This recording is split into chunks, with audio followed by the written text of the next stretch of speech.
Welcome. In front of me is a DOOPRO P5, and today I will show you how to access the recovery mode on the device.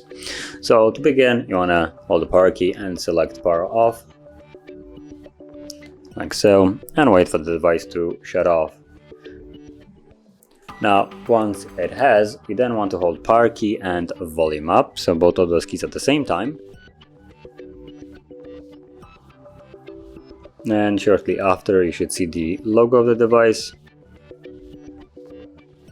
There we go, so you can let go now. And we should be now in the recovery mode. So in this mode, you will use volume keys to navigate. So volume down goes down and volume up goes up, like so. And power key will be used to confirm. And as you can see, you can reboot back to the Android system, reboot to bootloader, apply updates, wipe data, wipe cache partition, backup, restore, check the root integrity, mount and system, view recent or view recovery log, run a graphics test, and simply power off the device. Now whatever you select, once it's selected with the blue line, all you need to do is then press power key. So as an example, I'm going to leave this mode by selecting reboot system now.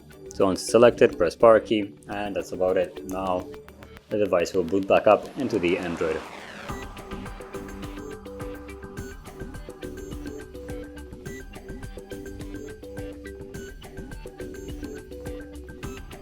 And there we go, we're now back in the Android system. So if you found this video helpful, don't forget to hit like, subscribe, and thanks for watching.